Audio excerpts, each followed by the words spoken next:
Imagine uma Viena do século XIX, vibrando entre carruagens e salões iluminados a gás, com seus cafés cheios de intelectuais discutindo filosofia, ciência e arte.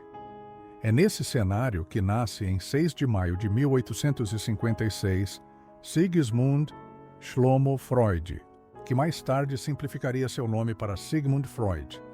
Filho de Jacob Freud, um comerciante judeu de lã, e Amália, sua jovem esposa, Freud cresceu num ambiente familiar que, embora modesto, valorizava intensamente o conhecimento.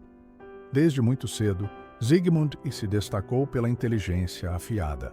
Aos 8 anos, já dominava o alemão e o hebraico, e em pouco tempo adicionaria o latim, o grego, o francês e até o inglês à sua lista de línguas. Ele era o orgulho da família, e sua mãe o chamava de Mein Goldener Sieg, meu dourado Sieg.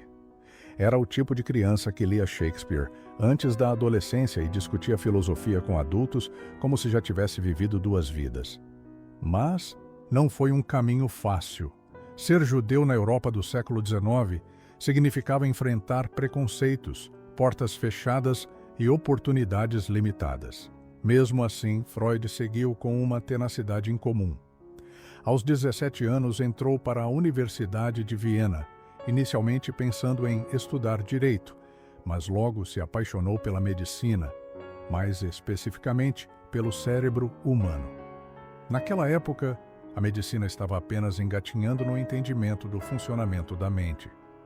O cérebro era uma caixa preta misteriosa, e os transtornos mentais eram frequentemente tratados com desprezo ou brutalidade.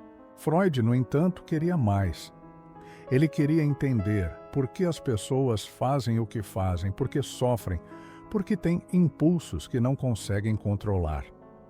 Seu interesse o levou ao laboratório de Ernst Brücke, um renomado fisiologista que o iniciou nas pesquisas sobre o sistema nervoso. Ali, Freud passou horas olhando tecidos no microscópio, dissecando pequenos animais e se perguntando como a biologia poderia explicar os mistérios da mente. Embora apaixonado por essa investigação, algo nele ansiava por um contato mais direto com o sofrimento humano, com as histórias, os dilemas, os abismos da alma. Essa inquietação o levaria anos depois a um encontro crucial com a histeria, um diagnóstico comum na época para uma variedade de sintomas físicos sem causa aparente.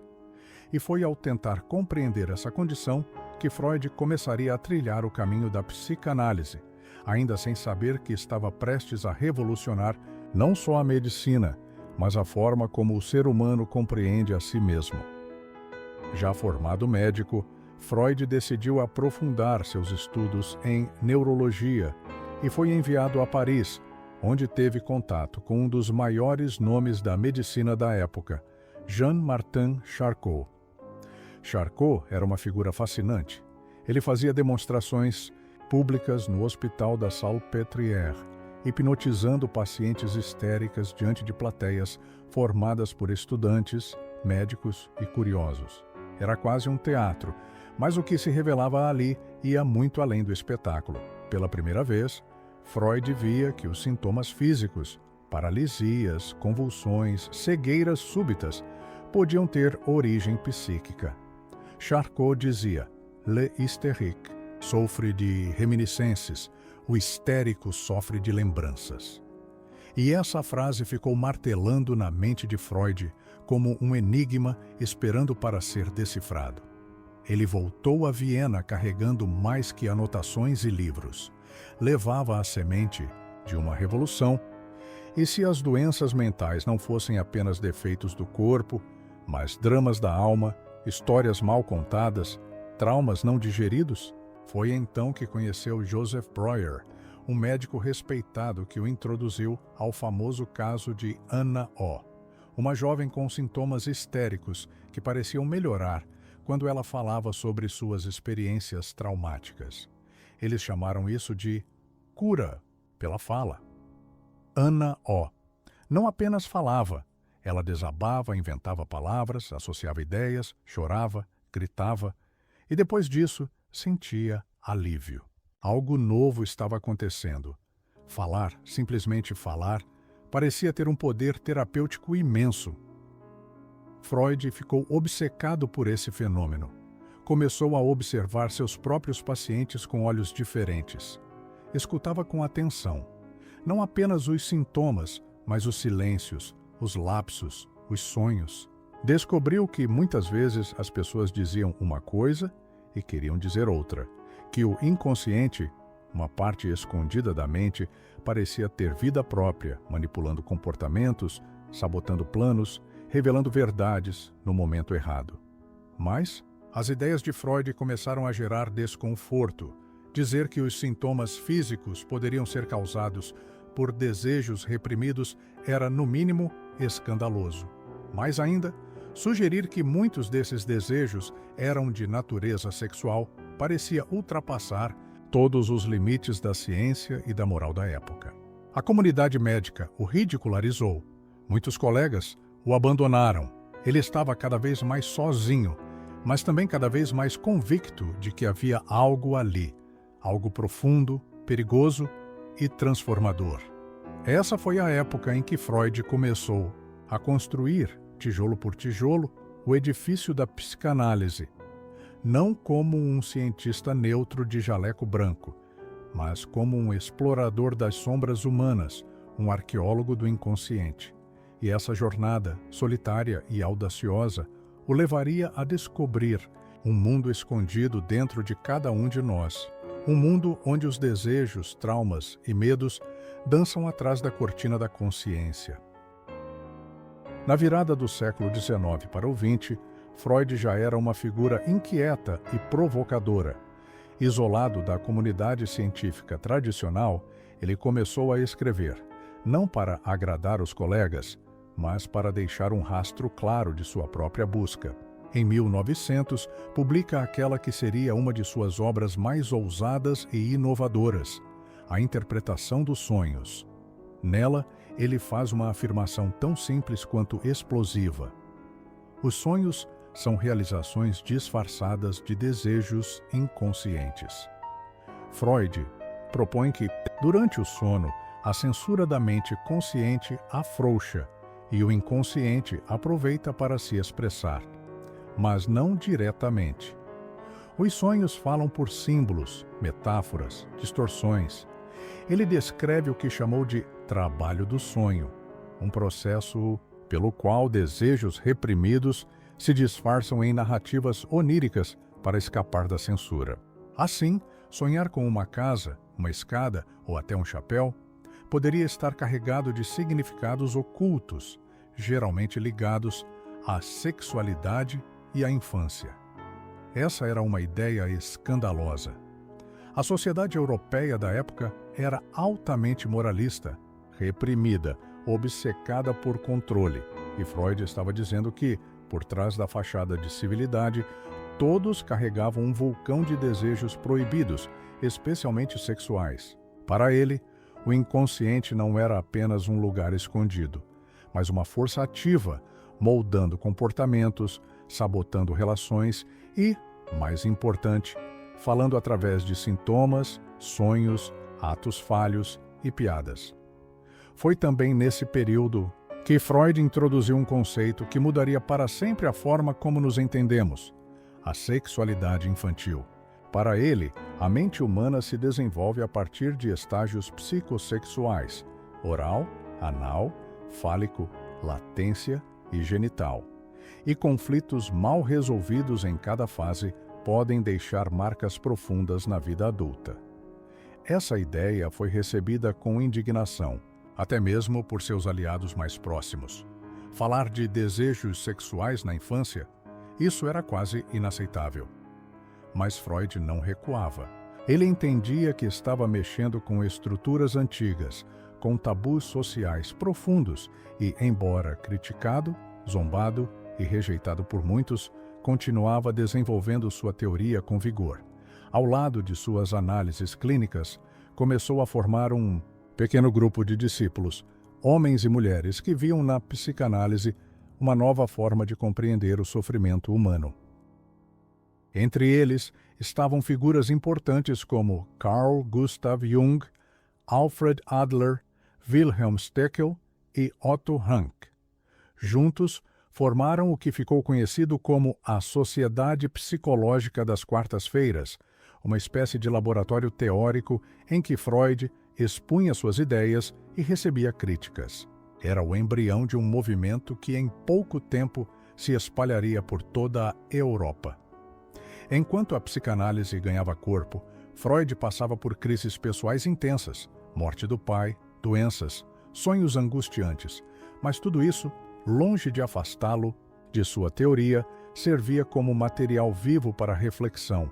Ele usava a si mesmo como caso clínico, mergulhava nos próprios conflitos, nas memórias da infância, nos afetos recalcados. Freud não queria apenas tratar doentes, ele queria entender o ser humano em sua totalidade, com toda a sua complexidade, contradições e misérias.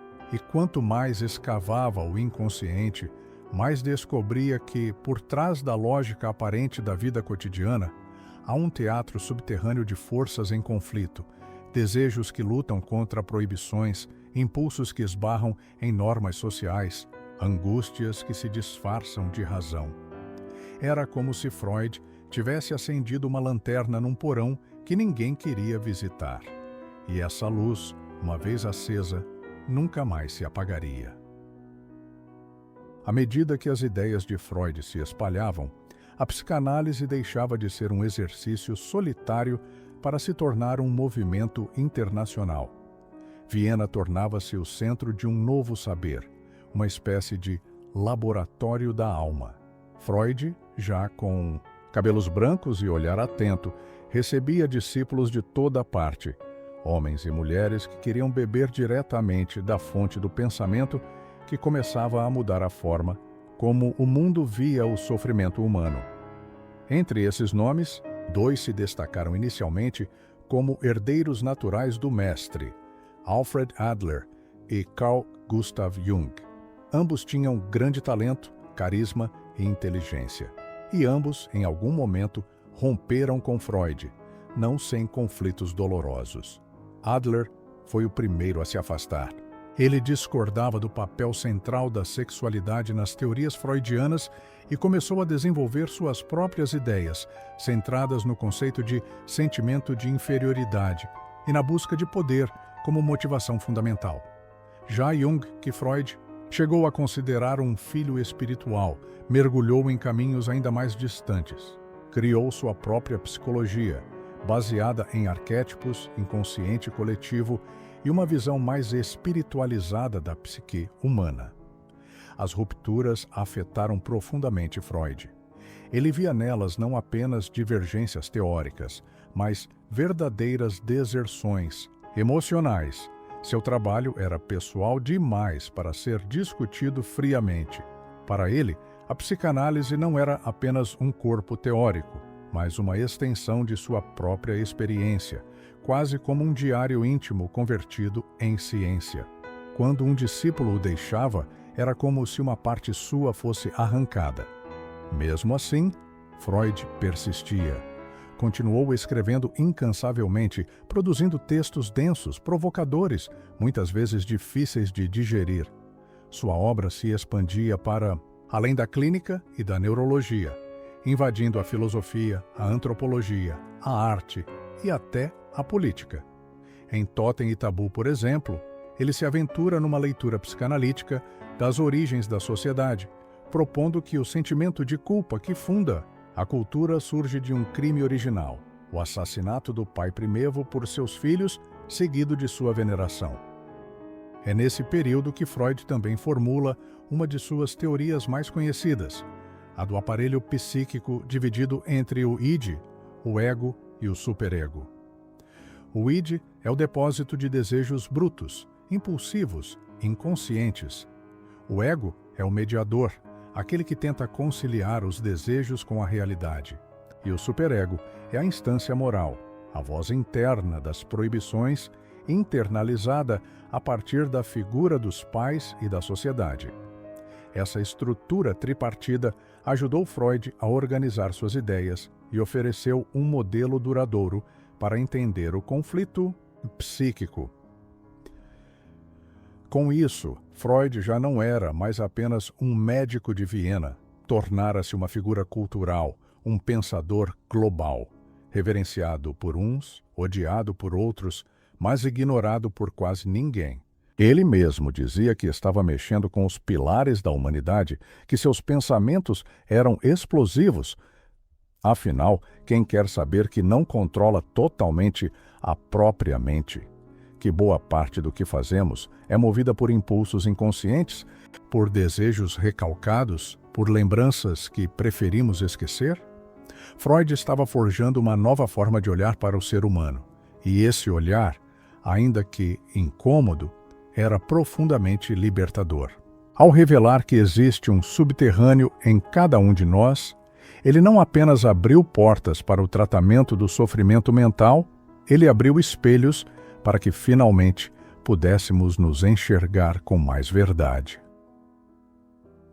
Freud é frequentemente lembrado como um teórico austero, um pensador racional mergulhado em livros e análises.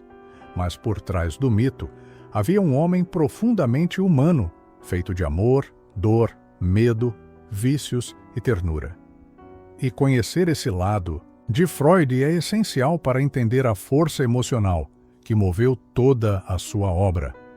Casou-se com Martha Bernays em 1886, com quem teve 6 filhos.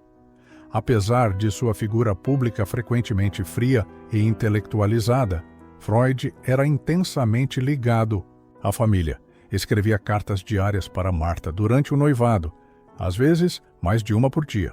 Seu lar era seu refúgio e mesmo quando mergulhado em controvérsias científicas, Freud buscava na rotina doméstica uma espécie de equilíbrio. Sua filha mais nova, Anna Freud, seria a que mais o acompanharia, tanto na vida quanto na obra. Anna se tornou psicanalista e ajudaria a levar a psicanálise adiante nas décadas seguintes. Os dois tinham uma relação intensa de cumplicidade intelectual e afeto silencioso. Anna foi, inclusive, quem permaneceu ao lado do pai nos momentos mais difíceis, especialmente nos anos finais. Mas nem tudo era harmonia. Freud sofreu com muitas perdas. A morte do pai, Jacob Freud, em 1896, o mergulhou em um luto profundo e desencadeou uma fase de intensa autoanálise. Foi nesse período que ele começou a se debruçar sobre suas próprias lembranças de infância, seus sonhos recorrentes e seus próprios impulsos, material que viria a alimentar muitos de seus conceitos. Ele dizia que havia descoberto o inconsciente não apenas em seus pacientes, mas, primeiro, em si mesmo. Além disso, Freud enfrentou um inimigo silencioso durante mais de 16 anos, um câncer no palato causado, em grande parte, pelo uso excessivo de charutos. Foram mais de 30 cirurgias, uma prótese dolorosa no céu da boca e um sofrimento físico constante. Mesmo assim, nunca deixou de trabalhar. Escrevia, atendia pacientes, respondia cartas e dava aulas, enquanto suportava dores lancinantes. Recusava-se a ser visto como um mártir, mas sua determinação era quase sobre-humana. Há também o Freud amigo, especialmente com Wilhelm Fliess, um médico berlinense com quem manteve uma correspondência íntima e reveladora. Fliess foi o confidente de Freud durante o período de maior elaboração da teoria psicanalítica. Nas cartas, Freud compartilha dúvidas, sonhos, intuições e até devaneios. Algumas dessas ideias, como a teoria da bissexualidade universal e a noção de que todo desejo tem uma base sexual, surgem justamente nesse diálogo livre, quase poético, entre os dois. Mas talvez o traço mais comovente de Freud seja seu compromisso ético com a verdade, mesmo quando ela era desconfortável. Freud não buscava consolo, buscava compreensão e, por isso, nunca romantizou o ser humano. Sabia que dentro de nós habitam forças contraditórias, que amar e odiar podem vir do mesmo lugar, que a civilização exige renúncia e que o preço da repressão pode ser alto demais. A vida de Freud é, portanto, inseparável de sua obra. Ele foi um teórico que não apenas pensava sobre os outros, mas que se pensou, com coragem, com brutalidade, com lucidez. E essa coragem fez da psicanálise não apenas um método terapêutico, mas uma verdadeira filosofia da existência. O ano era 1938. Freud estava com 82 anos e vivia em Viena, a cidade que fora palco de sua obra e também de sua luta. Mas agora, Viena não era mais a mesma. A sombra do nazismo se espalhava pela Europa e a Áustria havia sido anexada à Alemanha.